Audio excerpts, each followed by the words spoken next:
with the application of oblique triangles. So there are two given vectors, GH and GF. GH is 17, that's the magnitude of GH, and the magnitude of GF is 28. The angle between them is 60 degrees.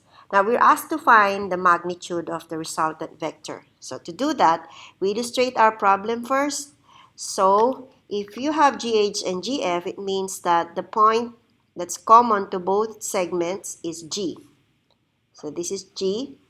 And if I will put F here, this is 28.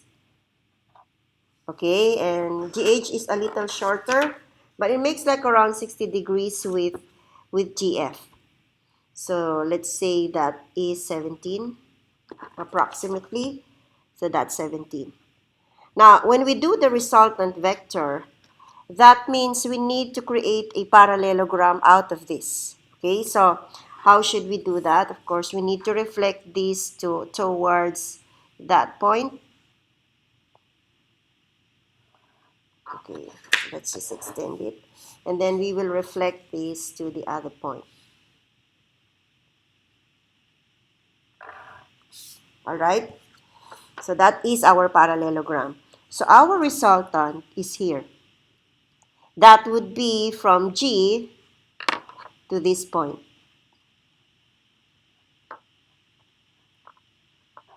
Okay, so we create another vector, which is the resultant of the two vectors. So it's like if you are here, and this is an object, you're trying to pull it together.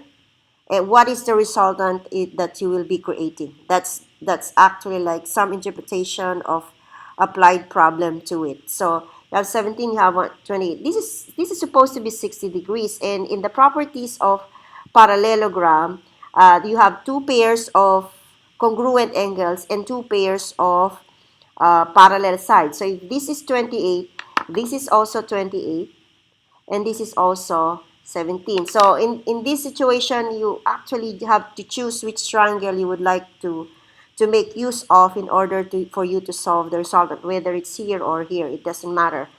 Okay, now this is 60 degrees, and naturally this is also 60 degrees.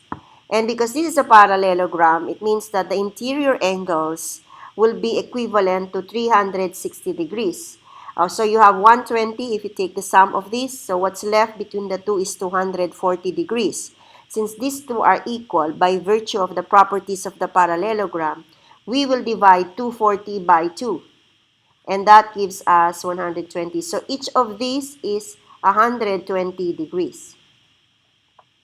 Okay, now to find this, we are really not certain if this angle here will be divided into two, because that's not one of the properties of the parallelogram. It doesn't give us, or it is not given that the diagonal will bisect the angles. It depends on what parallelogram you have. So we cannot assume that this is 30 and that is 30. But we are sure that this is 120 degrees, and it's enough triangle that we have. If you're going to like cover this, okay, you have an oblique triangle whose two sides are 17 and 28 respectively, and we have an SAS situation.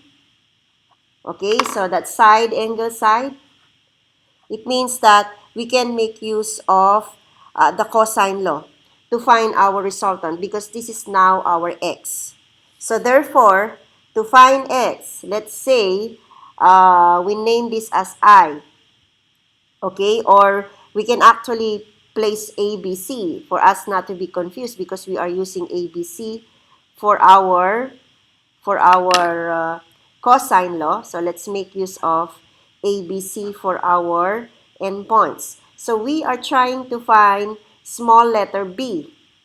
So this is b, because opposite angle b is b, and opposite angle a is a, and opposite angle c is c. So therefore, to solve b, we will use b is equivalent to the square root of a square plus c square minus 2ac cosine of b. And then all we need to do is to plug in the values in our problems. So our A is 28. Our C is 17 minus 2 times 28 times 17. And our B is 120 degrees. Okay, now all we need to do is to put these values in the calculator for us to find the answer. So that's the square root of 28 square. Okay, plus 17 square minus 2 times 28 times 17 times cosine of 120 degrees. And that gives us 39.36. And that's the value of our resultant. So this is equivalent to, so our resultant of the vector is equivalent to 39.36. And it doesn't ask us direction, so this is fine.